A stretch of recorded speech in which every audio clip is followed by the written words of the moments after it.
So happy Labor Day weekend. Think I forgot it was Labor Day weekend? So Labor Day started in September 3rd, 1882 with a march of 10,000 people down the streets of Manhattan. But Labor Day didn't really start and go into effect until 34 years later, September 5th of 1916. So look how long it took for that to manifest. And I wonder why it took so long for the manifestation of that. Why do you think it would have taken so long for that? Yeah.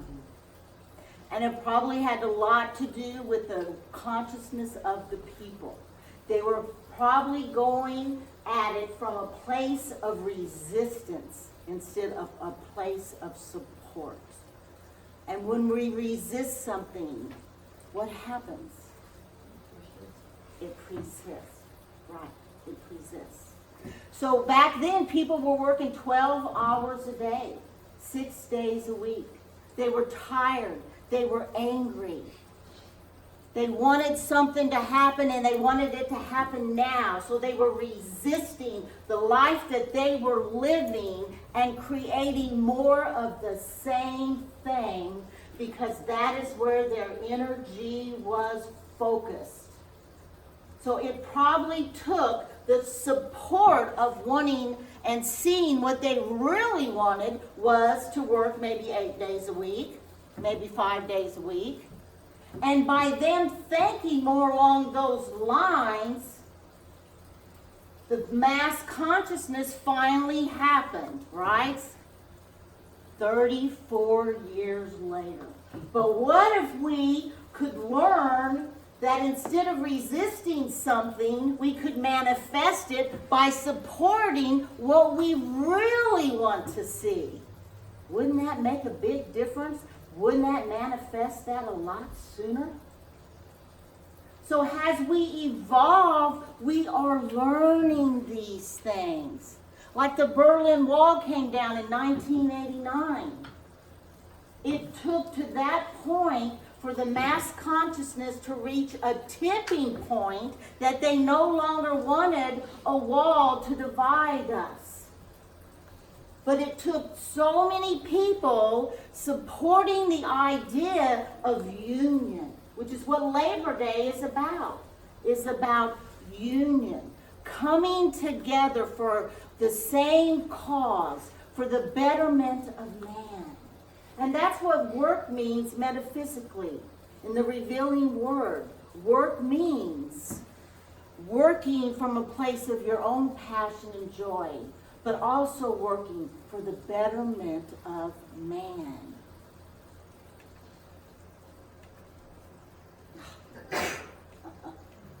Okay, so you probably heard a lot of the song that went around that march. Solidarity Forever. Do you all know that song? Solidarity Forever. Solidarity Forever. Solidarity Forever. You probably know it, don't you, Don? Yeah. So that is what it was all about, creating solidarity forever. But look at what it took before they even came together in a way of union. But what happened in that union? When they brought these unions into the world, they weren't working in harmony, were they? They wanted this solidarity, which is union between each other, between a cause, but they were working against each other. Some people wanted the unions, some people didn't want the unions. But what if they came together in solidarity without there having to be a power outside of God?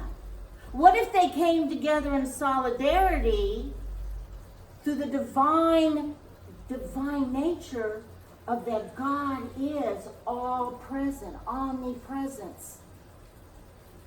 What if that is where they came together? In union, instead of each other? What if when they looked at each other, we go from the second principle of seeing the divinity in everybody?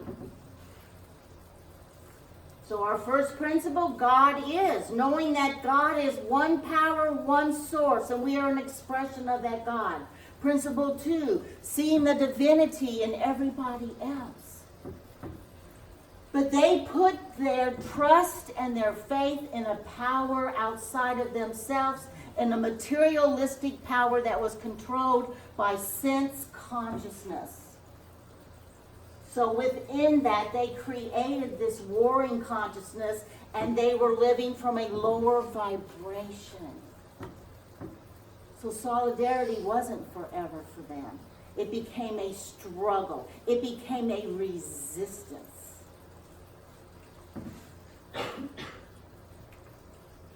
So activism. I'm getting a lot of my information today is out of our 5 principles books, the fifth principle. And Ellen Davenport does a wonderful job in sharing that 5th principle with us. But activism, the 5th principle is once we have that knowledge and understanding of our spiritual nature, once we know that, we take action with that. But you first have to know the other principles first, that God is, that we are all divine, that we spend time in communion with God, we meditate and we pray. And prayer is constant. It's with every thought and every feeling you have, you are praying. You know that? You are creating, which is the 3rd principle. Every thought, every feeling, every action, you are creating. So when you go out and you want to actively take part in changing the world, how do you do that? Do you fight against that? Do you struggle against what's going on? Do you look at it as a bad thing that's going on in the world? No. Because that is what you will continue to create. So as an activist, instead of fighting for war, you fight for peace. You fight for what you are wanting, not what you are against. So we have to be careful when we go out into the world and want to take the action of our spiritual knowledge outward. We have to be careful not to create that struggle, that resistance of fighting against what you don't want, but standing up for what you do want. Do you think Jesus went out and changed the world? Or did he just go out and set the example for people?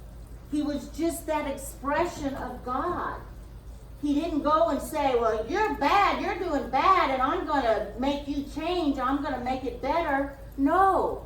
He was just this loving presence. And through his thoughts and his feelings, he knew that him and the Father were one, and that's where he lived from. And that's what people were attracted to. And that's what changed their consciousness and rose their vibration up to meet his because of his example.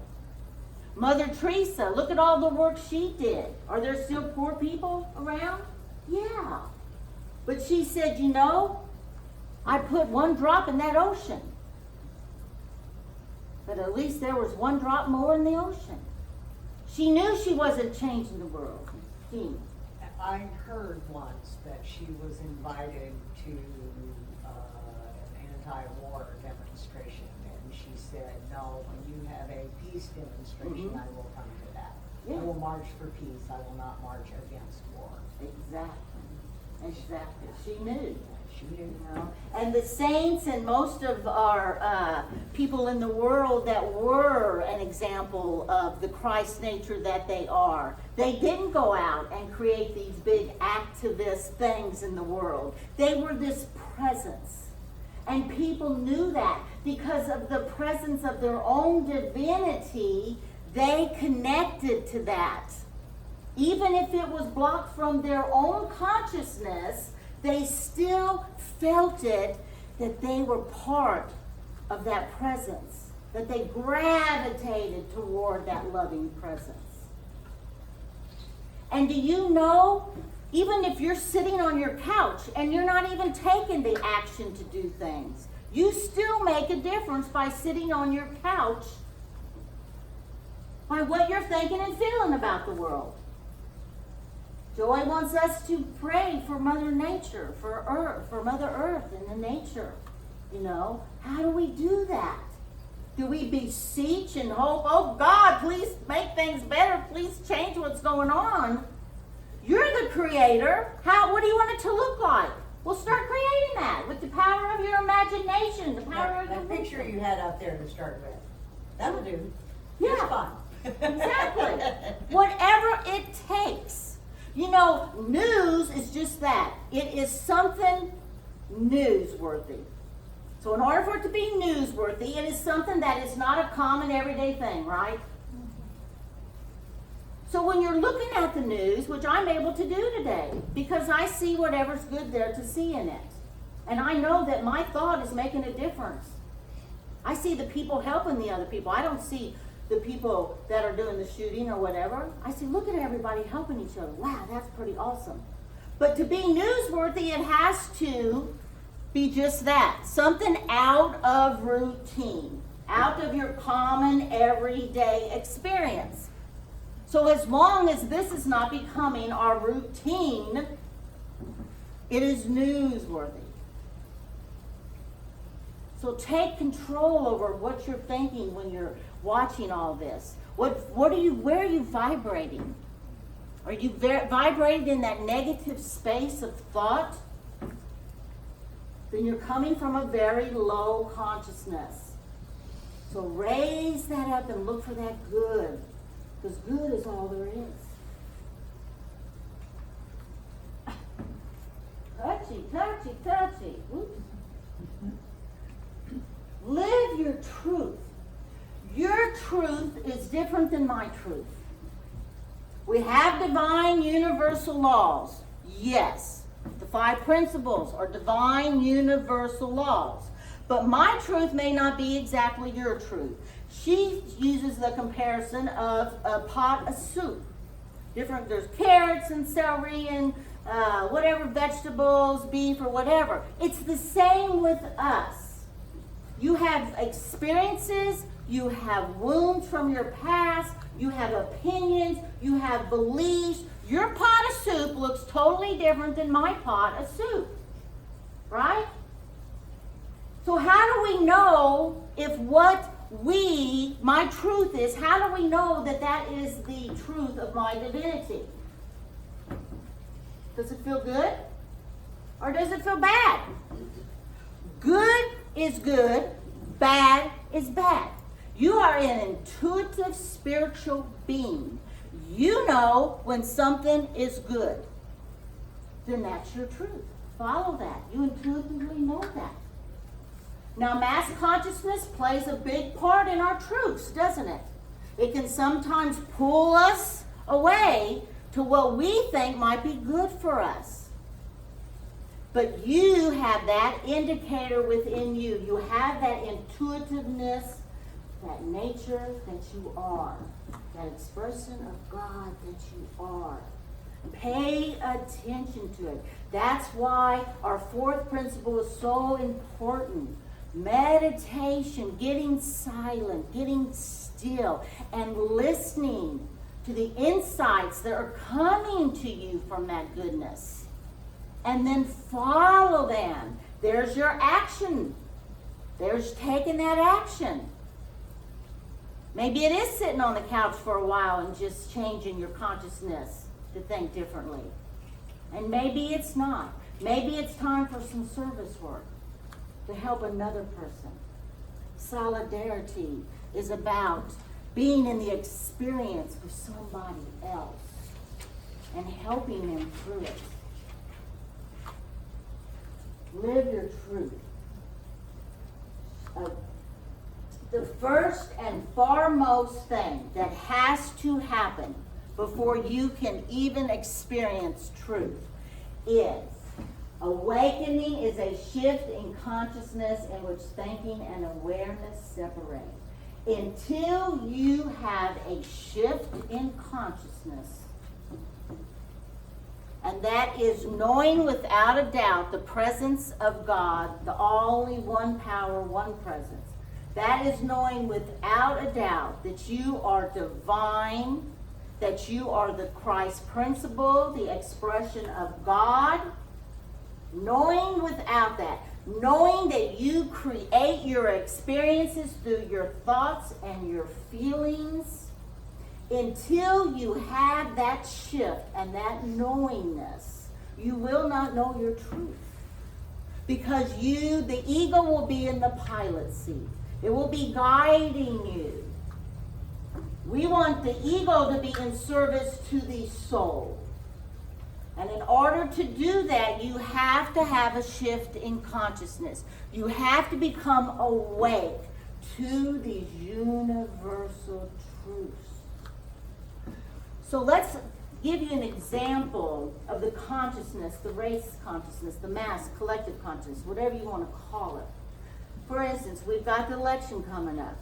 So you have one candidate that everyone's voting for. That's, the heavier candidate, the favored candidate, everyone's voting for that candidate. They're just the favorite. And then you have another candidate that's not favored so much. But everybody despises the other candidate. Can't stand the other one. They want their candidate to win. Who do you think's going to win? If you believe in the metaphysics, which is outside and beyond physics, who do you think's going to win that election?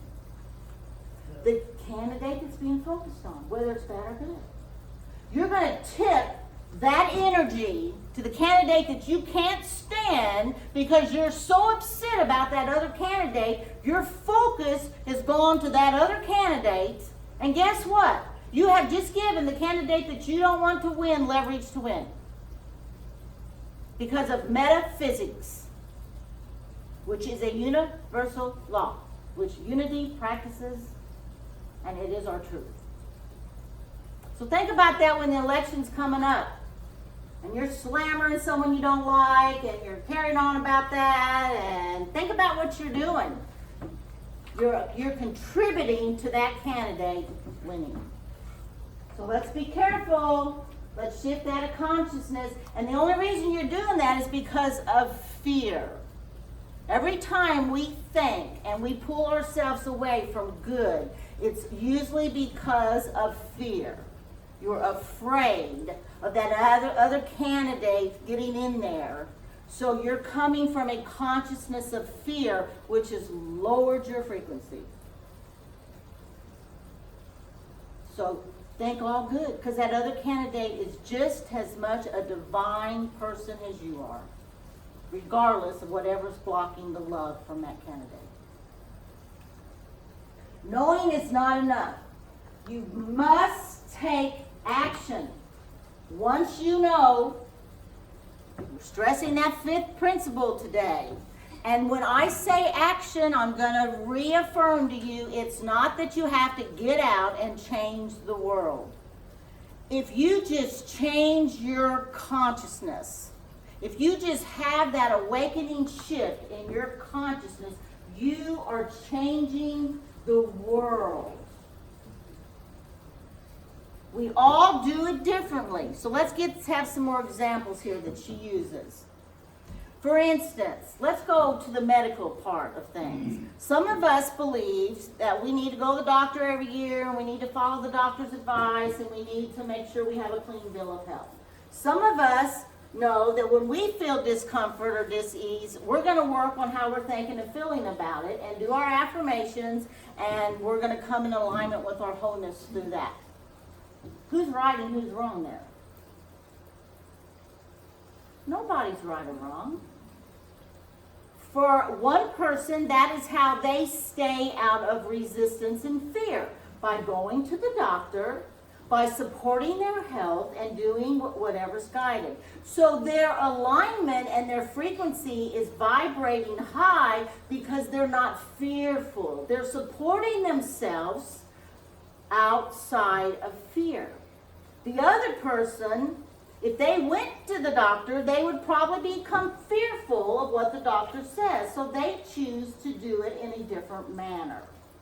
And so they're not feeling that fear. So that's the component that causes the dis-ease and discomfort.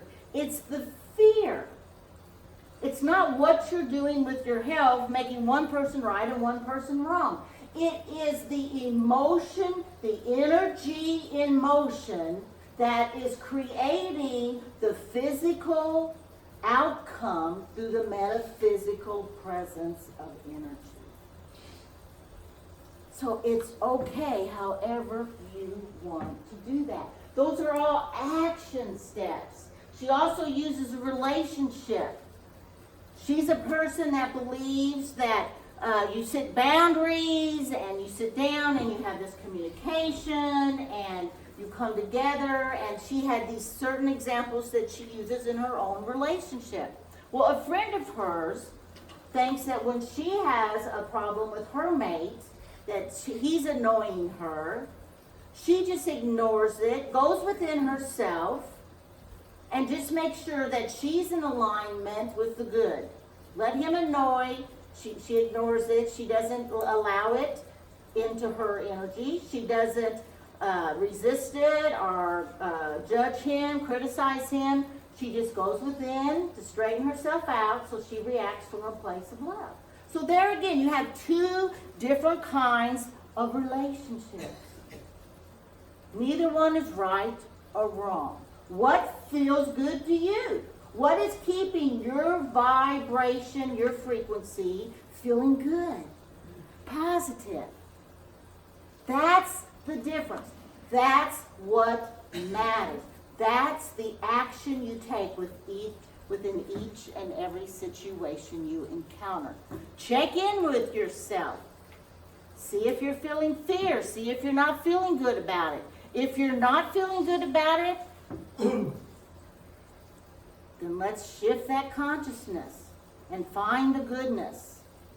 Get quiet, get still, pause. Shift it. You are powerful. You can do that. Whoop. Hello. It's an inside job. Everything is about inside of us. We can look outside of us until we're blue in the face and be attached to this material world and what is going on with it and just keep contributing to it. Or you can be that peace and go within. We got this big hurricane coming. If enough people thought that this hurricane will go on out to sea and it'll be all good, guess where it'll go? It'll go out there. It'll hit that tipping point and boom, it won't touch nobody. But we've got to have enough people. What do you all think? Are you all thinking about fear right now about that hitting the shoreline? No. We're going to see it and visualize it. See that? Woo! Taking that. It already took the curve. I saw on the news this morning. It's already curving away. Enough people maybe are knowing, they're thinking of the good, that it can pass us and curve on out there and, just clean up this ocean a little bit by like a washing machine. Yeah, that's what we want to think, right? Look at the joy. Did that feel good? Huh? That feel good? Yeah, that's what it's about. It's that feeling good. That's when you know you're taking the action. That's when you know you're shifting and you're changing. It's all about in here. And once you get to that beautiful place that you are your commander in chief and your master in charge, once you get to that place, then you can go out to the world and you can love selflessly. You can become a service to others. That's the next action step that we Unity True students do. We become in service to others. But it's from a joyous place. It's not from a place where, oh God, I got to go do that today. No. It's when you're filled with joy and you can't wait to go out and share the light that you have. That's service. That's solidarity. That's union. That's what Labor Day should be about. Excuse me, Philippa should. That's what Labor Day is about. Yes, right. Okay. And ask yourself, what is mine to do? Ask. Ask and you shall receive. We receive nothing until we ask. Remember? Free will.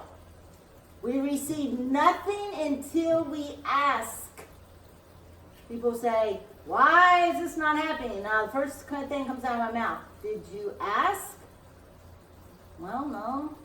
Well, you know, ask. Then come back and talk. Let's talk after you ask. Ask, and then be open to receive. Every single day, I am open and receptive to receive. Every single day, I say this. And I get it. And I love it. That's what it's about. Ask. Because the universe will always say yes. Might not be the way you think it should be, but it will always say yes. So let's sum this up a little bit here. All right. Oh my goodness. Okay. I am here to, let's say this together. The I am is the power, right? It's the Christ principle. I am. I am here to serve. I am here to inspire. I am here to love. I am here to live my truth. You have risen the vibration of yourself right now and this place and the world. You make a difference. You take the action every day by what you think, feel. Everything is about you as a creator of your life, your experience, as well as the world. You become a transformational being that has removed the blocks, and you are open and receptive to your highest good. It is done. It is so. That's it. So we're going to go into meditation now. So let's just relax in our seats. Allow your seat to support you, your spine. Allow the support. Just kind of drop in your seat and release everything that causes tension. Anything that you feel is not good. Just let it go. Let it go. Breathe into that good that you are, that God that you are. Let's take those deep, deep cleansing breaths. Remember, relaxation has to be created first in order to start a meditation. So breathe in. Fill your lungs. Watch your chest expand. Breathe down into the abdomen. Create the abdomen like a big balloon. Expand your abdomen. And you're going to circle that down and continue with the breath and circle that right back up again. And out. Yes. You feel tension somewhere. Tighten it where you feel tension. Then release it. Tighten it and release it. Yes. Now let's ground ourselves to our beautiful Mother Earth, who is nothing but beauty, who is beautiful nature, magnificent, supporting us always, no matter what. We ground our feet. We ground our tailbone. We create the Trinity down into her, and we hug her with love as she loves us. We hug her with love. Enjoy your meditation. Hi, this is Frank Bowe.